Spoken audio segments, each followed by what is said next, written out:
You're listening to the Hawke Media Podcast, a podcast dedicated to helping entrepreneurs and executives crush the digital marketing game. Whether you're looking for techniques and strategies or tools and resources, you've come to the right place. Let's get into the show. All right, you're listening to HawkeTalk. I'm here today with Brian Lee. How you doing? I'm great. How are you, Eric? Good. Thanks for being on. Always like to ask, before building some of the biggest e-commerce brands in the world and LegalZoom and all these amazing companies, let's take it way back to 3-4 years old. Did you come out of the womb, grab a laptop and start building, or, where are you from? Let's start there. I was actually born into an entrepreneurial family. So I think that kind of just ran in my blood. My father was an entrepreneur. And so he kind of started his own companies way back in the day. And I grew up watching him and working at his companies during the summers. I remember ever since I was like 9 years old, I would work in some of his warehouses. Nice.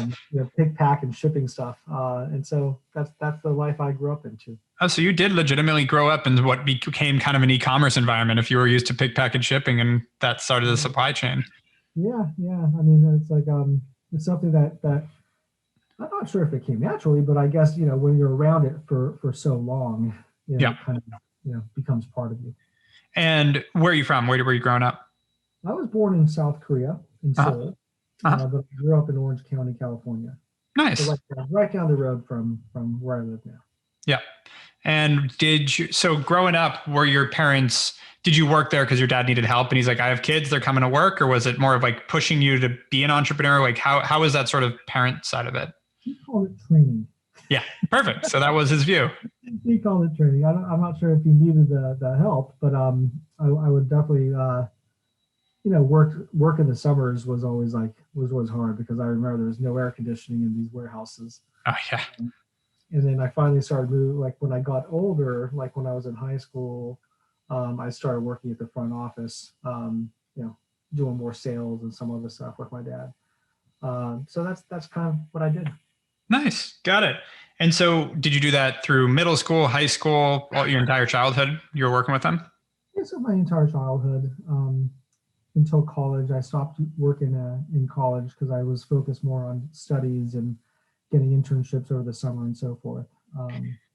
And so I'm curious, during childhood, did you only work for your dad? Did you have any other jobs? Did you ever do something else? Yeah. I mean, my first real job, and I don't tell too many people this, was a Kentucky Fried Chicken. Nice. Team KFC. And I'll tell you, I love KFC to this day because they used to give me my first paychecks. And I have very fond memories of working with some friends frying chicken. That's amazing. That's awesome. And so I'm curious, were you working there and working with your dad, or was that a time where you tried to do your own thing? That was a time when I tried to do my own thing. Back then, minimum wage, I remember, was like $4.75, I think. Yeah. Maybe it was $5. And so I'd work a lot of hours just to get enough money to fill up my gas tank. But it was more the camaraderie. I had a couple of really close high school friends who were working at that same location. And so we would just kind of hang out and work together and eat chicken together. Nice. And so I'm curious, other than obviously the exposure to your dad working at KFC, did you have any inklings of entrepreneurship as a kid? Were you the kid that tried to, sell things on the side of the road or like any of that side of things? Always. Yeah. Always. From the earliest days. I mean, I remember very early on, this is probably in second grade, and I can't believe I remember this now, but in second grade, I would buy graph paper and I would create these really cool mazes. And it's like, on paper, and I would sell these mazes to other kids for like $0.25. Yeah. And so I was always into the hustle. I think I liked, selling things. Mm-hmm. I think I told this story once before. I'm not sure if you heard it, but it's, I remember trick-or-treating and Halloween was like a big night for me because I would hit it pretty hard. Yep. Hit the entire neighborhood, start early and late, and I would collect all this candy, and then I would put 4 candies into a Ziploc bag and sell that at school for 50 cents. To kids. Here and there. It's like I was always hustling, I think. Yeah, no, and that's something I see in common with a lot of entrepreneurs is that somewhere early on, whether it is parenting or something in you, that the journey of being an entrepreneur and just selling things and trading and that side of things is exciting. And it almost becomes a hobby in some senses, in the sense of like, you enjoy doing it. It's not work, it's fun. And so where'd you go to school? Like for elementary College. school? Yeah. Well, for college, I went to UCLA. Got it. And because you mentioned at college, that's when you started looking at internships and things like that. So what did you go to study? What was your plan going to college? Interestingly, I went to UCLA as a biology major. I had thought I wanted to become a medical doctor. I'm not sure if I thought I wanted to become a medical doctor or if that was my parents kind of thinking I should be a medical doctor. But I realized very early on at UCLA that I actually don't like blood. Right? Like I get very squeamish around blood. Like if I bleed myself, I almost faint looking at my own blood. It's like I just can't. And so I kind of switched my major to business economics. Okay. And fell in love with it. Actually, I love economics, and I love what I studied. And then went directly into law school. After without taking any time off. So I went 7 years straight at UCLA. Diehard Bruin. The basketball team was great this year, by the way. Anyway, it's about time we turn things around there. But yeah, so diehard Bruin. I went to law school really because I didn't know what I wanted to do yet, Eric. Yeah. I was like in undergrad. Firms would come and interview and recruit and so forth, and I did some interviews and got a couple jobs here or there, but just decided I'm just going to stay in school. When you mentioned internships, what kind of internships did you do in undergrad? In undergrad, I did all sorts of internships. One was at a company called Remington Securities, and that was a sales position for oil futures. Oh, wow. So basically, I was literally cold calling people. They would give me a list of numbers to cold call, and that was like my job, to try to get some people interested in oil futures. And then I had an internship for an attorney named Eli Blumenfeld. He was an estate planning lawyer, estate tax lawyer, and he was wonderful. He was such a great mentor to me. I worked there for for almost 2 years actually. I was his file clerk, and I would just keep all his files organized for him. And I would go there probably 3 times a week, I think. That was great. I learned a lot about the law actually from him.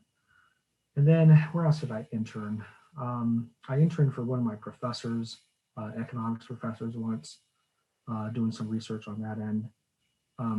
So any opportunity I had really, because I actually wasn't the greatest student. I was a great test taker, which helped me get pretty far educationally. Luckily, I was a good test taker, but in terms of being a student, I was never that kid that would take great notes and show up to every class. I was more interested in what was going on in the outside world, and so that's how I loved working, and I loved meeting people outside of school even. And so did as much of that as I could. Luckily, I went to UCLA where there was a lot of opportunities to go outside of the school and meet new people and figure out new things. Makes sense. And so what drove you to law school other than not really knowing your path? Was it the clerkship and helping with filing, or what was? Yeah, it was. I saw what Mr. Blumenfeld was doing, and it looked interesting to me. And so I actually went to law school with the intention of becoming a tax lawyer and estate lawyer, just like Eli Blumenfeld. And so did that, but then realized that even in law school, I wasn't even sure if I was in the right place. I was just kind of going through the motions, because I don't even think the law interested me. I wasn't that interested in even the law. I was just there, going through the motions. I had great professors, and I loved UCLA, and then I thought I was getting a great education, meeting great people. But the actual work itself, and I realized that even after law school, when I started working for the firms, I didn't really get a lot of fulfillment out of that work. Yep. And it wasn't that it wasn't challenging or like I disliked the people. I loved the people I worked with. And I think really highly of them, but I just didn't enjoy the actual work. It's like I didn't get a lot of fulfillment out of it. Got it. And so what came next? What came next was LegalZoom. Yes. Okay. So how did that get started? Yeah. So I was working at Skadden Arps, which is a law firm. My best friend from law school, his name's Brian Liu. I'm Brian Lee. He's Brian Liu. It's very confusing. Another good guy. yeah, exactly. And so he was working at a firm called Sullivan and Cromwell, basically across the street from where I was working. So we would have lunch every day. Got it. And every day at lunch, Erik, literally our conversation was, there's got to be something better than what we're doing. There's got to be something better. And so we were always dreaming up different ideas and so forth. And we finally came to the conclusion that, and this was a big conclusion back then, this is 1997, that the internet was here to stay. Right? We were like, wow, this internet stuff, this World Wide Web is looks pretty interesting. Maybe we could do something online but law related, because that's our background. And so we started dreaming up ideas. Our first idea, believe it or not, was called what was it called? It was called Law Garden.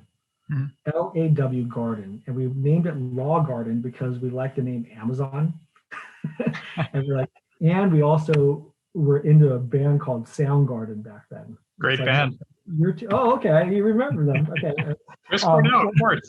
I thought you might be too young. Yeah, so we named it Law Garden, and the idea was that we were going to have stay-at-home attorneys chat with you for basically $1.99 a minute.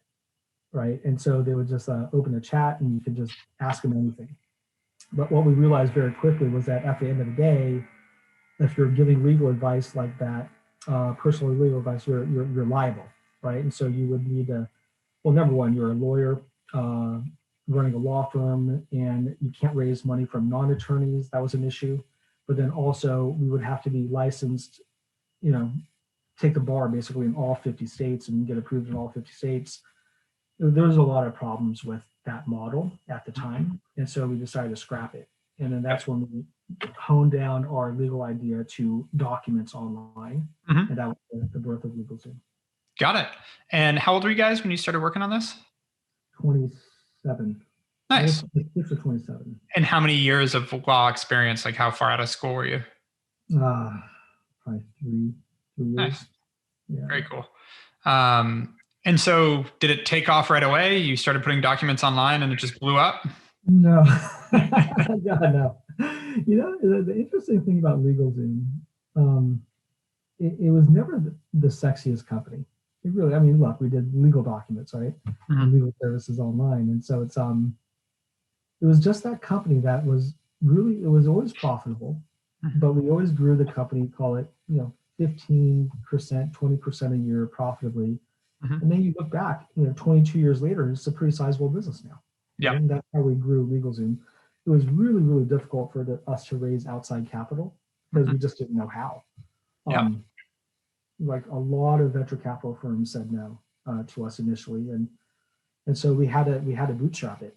And so I put a little bit of money in, Brian Lee put a little bit of money in. We borrowed some from my parents and his parents. And that's how we started LegalZoom out of my condo with almost nothing. And so we had to make it work really in terms of profitability, because we just didn't have enough money not to be profitable. And so we got really lucky. I'll be honest with you. We got really lucky that we were early in search engine marketing.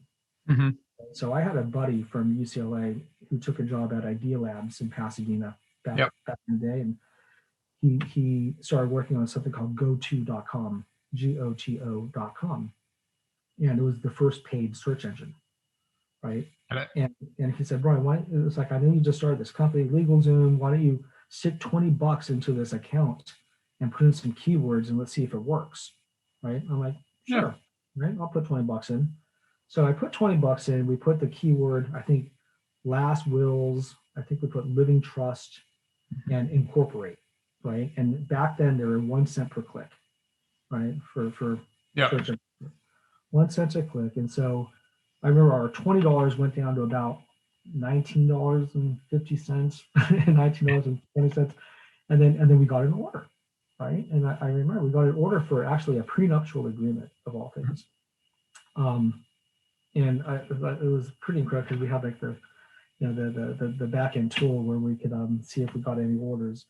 And up until that point, the only people who had ordered anything were like my parents and my sister and my Lou's sister, And so we see this name on there for a document, and we were like, oh my gosh, where'd this order come from? And we tracked it back to GoTo. Mm-hmm. We're like, hey, this search engine marketing stuff actually really works. And so we were very early in that. I remember we were paying 1 cent per click for a bunch of different terms. And then I remember they raised the minimum price of 5 cents per click, and we freaked out. Yeah. We're like, what are you talking? You can't raise the price 500% on us. Yeah. Right? We don't want to pay 5 cents per click. We're happy at 1 cent per click. Yeah. Anyway, today, and I'm sure it's like the word incorporate. I mean, just the price per click on incorporate got it's like craziness. Yeah. I remember it was like $50 a click. Yeah. Yeah. Yep. And so that was like, but we started early, and when you start early in a new advertising platform, you just grow with it, and you grow faster than anyone else who comes in too late, and then they can't catch up because the price per click is too high. Yeah, right? But you've got the margins and lifetime value calculated at that point that you can stay ahead. Exactly. Yeah, makes sense. And so how long did you stick with LegalZoom? How long were you running that? I was running that with Brian for, call it 8 years, 9 years, about 9 years. Yep. Yeah. And what caused you to leave? Like, did you guys end up selling a piece of it? I actually don't know what the outcome was there. Yeah, no. So LegalZoom is an interesting business. We sold it a couple times to different private equity firms. Mm-hmm. And so we got some, liquidity out of it. Mm-hmm. Although we still own shares today, and we're hoping for the best for the LegalZoom team. Yep, got it. And so, why did you have a reason for leaving? Was it PE, or was it just I have a new idea? What happened 9 years in? So the thing that I realized, even at LegalZoom, like almost 9 years in, 10 years in, basically, I was happiest when we were working in the condo. Yeah.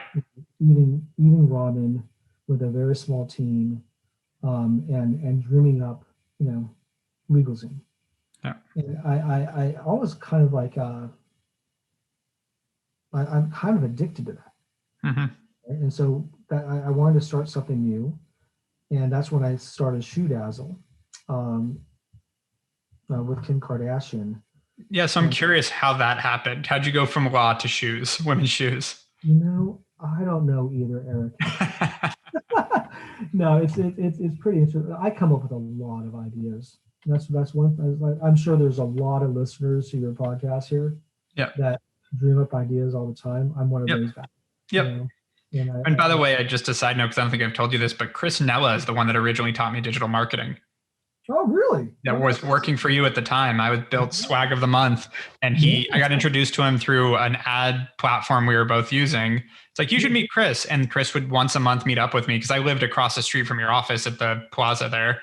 And I would walk over and have coffee with him and talk about how he thought about digital marketing. It was awesome. Yeah, Chris was great. One of the best marketers out there. Yeah.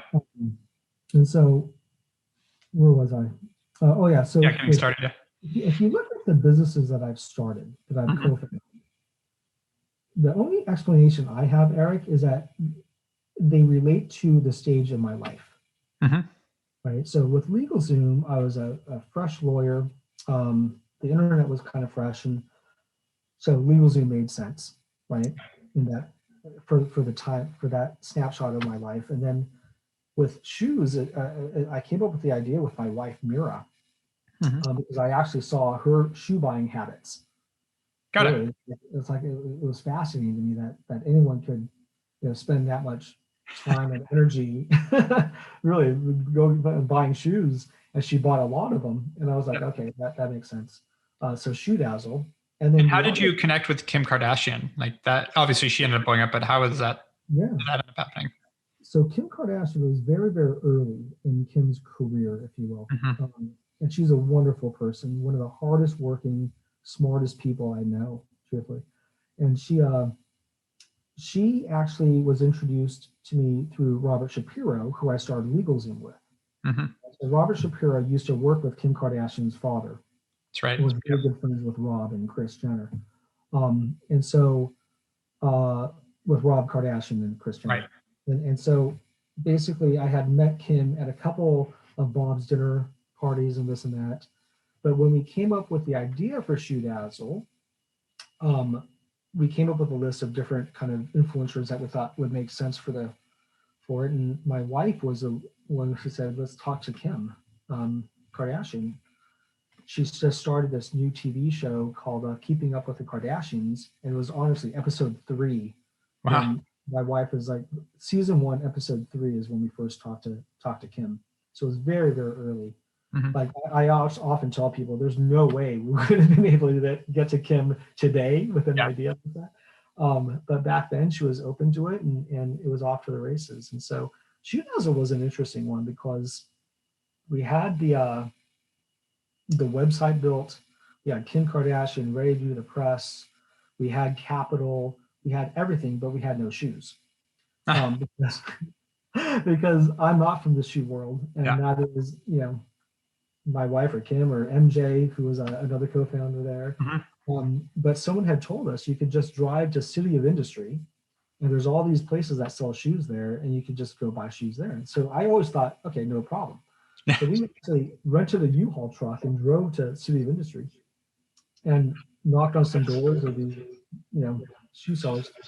And I remember it's like we were picking out shoes that were like, we'll take 20 pairs of this one, we'll take 20 pairs of that, and 10 pairs of this one. And they're looking at us like we're crazy, right? And the minimum order is 1,200 pairs. I'm like, we don't need 1,200 pairs. They're like, uh-oh, right? So I remember it's like we had to postpone the launch of ShoeDazzle and postpone everything until we got our shoes. And we finally found a partner. There's a company called Michael Antonio. And I remember talking to them and convincing them of this idea. And they actually took a small equity in ShoeDazzle and started doing small batch runs for us with our label ShoeDazzle on the shoes. And so that's how we got started, but not without a lot of headache. And I often say that, it's really interesting because ShoeDazzle was very unique. And I actually think it takes an outsider sometimes from that industry to come up with new ideas. Because I remember like even at ShoeDazzle, we went to the WSA show, which is the World Shoe Association. Back then it was a gigantic shoe show in Las Vegas. And they took out 3 convention centers and the whole city was consumed with people from the shoe world. And I remember going there after we had launched ShoeDazzle to go to the shoe convention. And I swear to people that if I had gone to that shoe convention before we started ShoeDazzle, I don't think we would have ever started ShoeDazzle. Yeah. It would have scared the crap out of me, truthfully, that there were that many people trying to sell shoes. I would have scared the bejeebies out of me. And so, sometimes it's better just not to know. Yep. Right? I agree. Yeah. And so that was the case of ShoeDazzle. And for my business, every agency owner I talked to that had sold to Omnicom and WPP was always like, oh, month to month will never work. You can't scale a business without contracts. And I was like, but I came from e-commerce. I never had contracts with my customers before. So I think there's something different here. And I just stuck with it. Even my own dad, who's a pretty successful guy, was like, I don't think you can do this without contracts. I'm like, I think I can. Here we are. That's awesome. Yeah. Seriously. It's So ShoeDazzle was a really fun company to build. Yeah. And so what ended up happening? I know you guys you ended up selling to JustFab, but what was the limitation that didn't allow an exit? Yeah, the thing is, we kind of went a little sideways at ShoeDazzle. And that's a lesson that I've learned over time is that,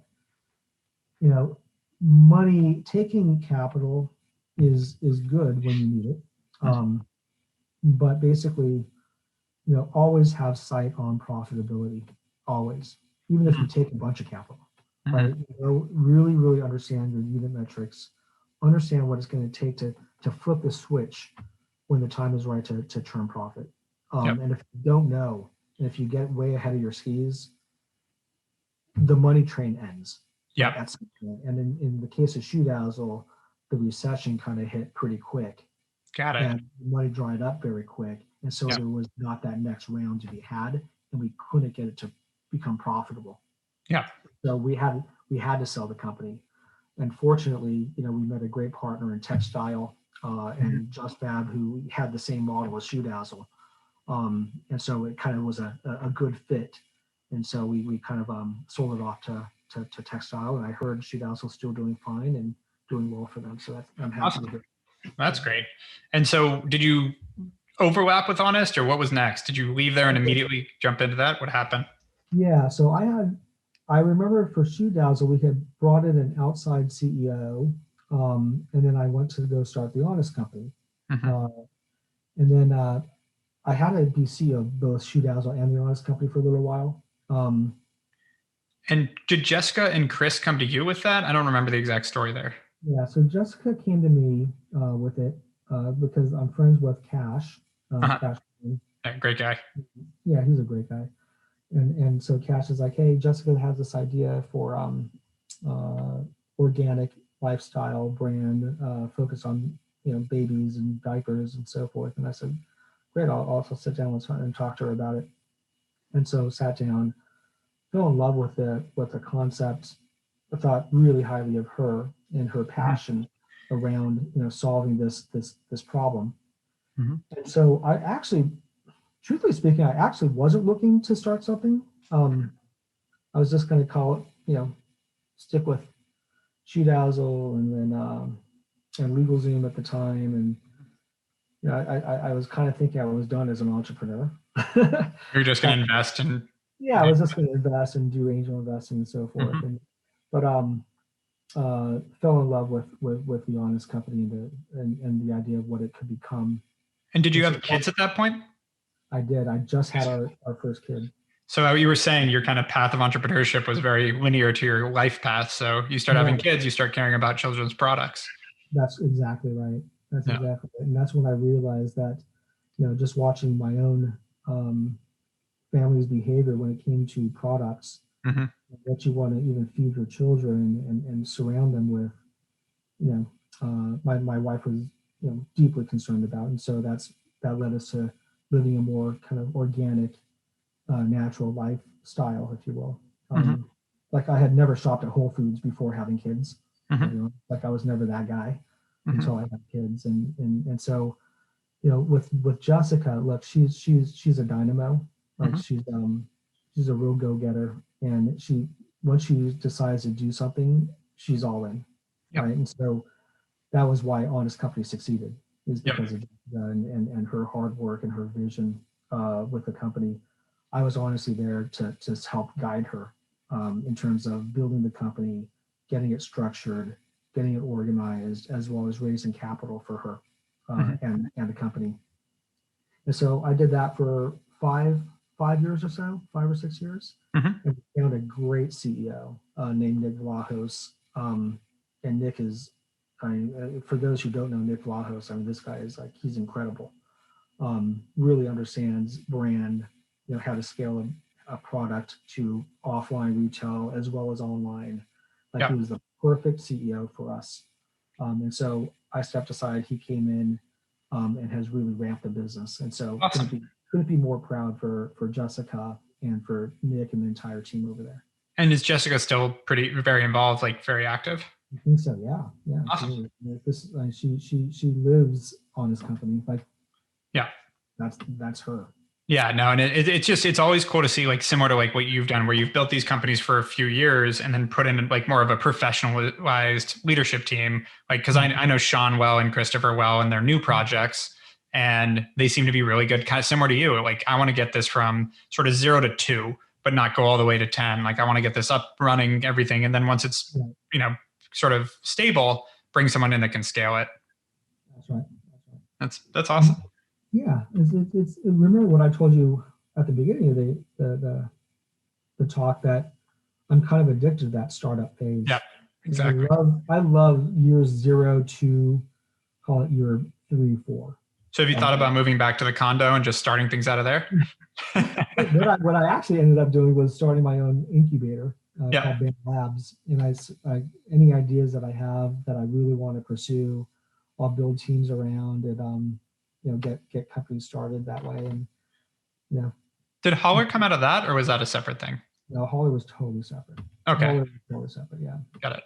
Another good guy, Dave. He's a great guy. But and so what I'd love to hear more about. So when did you start that incubator? Was it right after you left Honest, or? Yeah, it was after I left Honest, maybe a year later. It was just an idea that I had that I still wanted to start companies and get them launched. I didn't want to run any of the companies, but I wanted to work with great teams and kind of stay on as kind of a chairman and kind of like a little bit of guidance at the top, but outside of that, it's like let them run. And so like I told you, I have just dozens of ideas. And it's really, what's even fun for me, Eric, is like, I'll come up with all these ideas and then somebody will go get it started. I'm like, I knew someone would start that. Yeah. Right. It's like one of those kind of things. It's like, I'm sure a lot of people do that, but yeah. I remember even Casper, and I love the whole Casper mattress team. Yeah. But I remember like seeing a compressed memory foam mattress years ago, right? Years ago. I remember a buddy of mine took me to this warehouse and they were like compressing these mattresses. And I was like, wow, that's amazing. You can now actually ship mattresses via e-commerce. Incorrectly. And I had it in the back of my head, like, gosh, someone could start a mattress business this way. And that ended up being Casper, but yeah. Yep. And now there's a ton of them because it became, commoditized in some ways too. Interesting. And then when did you start the venture fund? When did you actually, I'm sure you angel invested along the way, but when did you decide to start a venture fund? That was a little while ago. So I would say I started angel investing about 15, 16 years ago, probably. Just small checks into the ecosystem, backing great entrepreneurs and friends and so forth. And I remember I woke up once and I had like 100 angel investments. And I was like, okay, I'm not managing this portfolio. It was pretty bad, Eric, right? I would never track anything. Yeah. And so I would either get a notice like, hey, we're selling for a huge amount of money. I'm like, yay. Yeah. Or it would be like, hey, we're bankrupt. I'm like, oh, right. And that was like, I was like, this is no way to manage a portfolio. And so I actually talked to Rich John about my issue. And Rich he was your general counsel, right? Yeah, he was my GC over at ShoeDazzle, but almost a lifelong. I mean, he's great. Forever. Yeah. And so we used to play basketball together when we were still, first year lawyers even. He basically said, Brian, you got to stop doing that. Like, why don't we put a little bit of structure around this and get it organized and let's start a venture fund.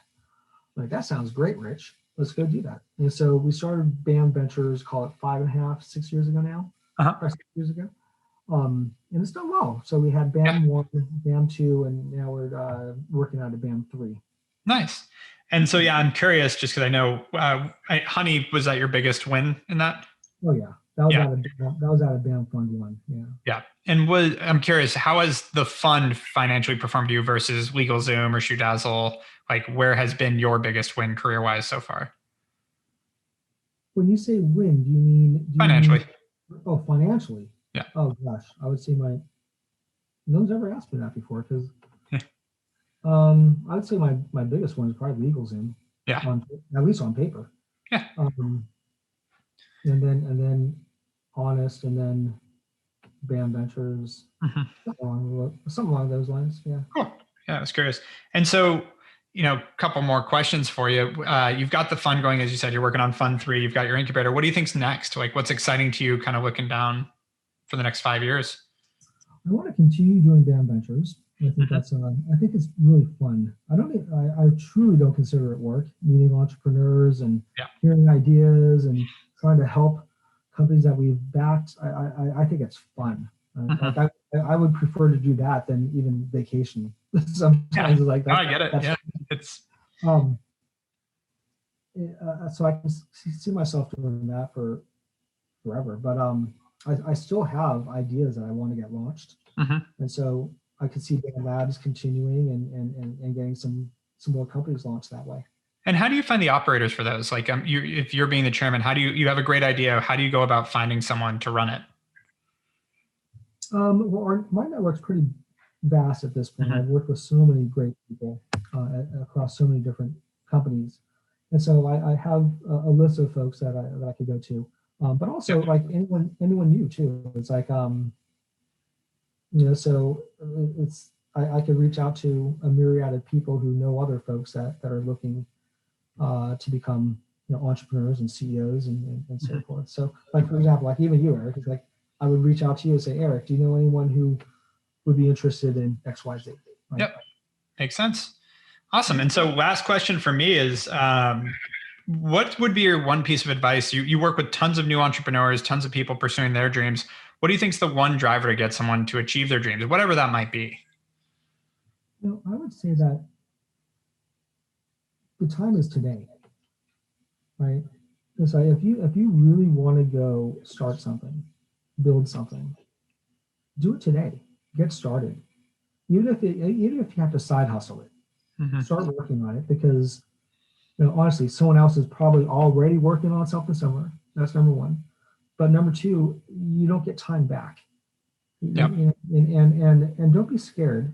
Don't be scared. Just go do it, right? And it's you probably should have started it yesterday. Truthfully, you're already a day behind. It's like just go get it done. Yep, great advice. Well, Brian, this has been awesome. Thank you for coming on HawkeTalk. Thank you for having me, Erik. Of course, anytime. See you soon. You've been listening to the Hawke Media Podcast. To ensure that you never miss an episode, make sure to subscribe to the show in iTunes or your favorite podcast player. Thank you so much for listening. Until next time.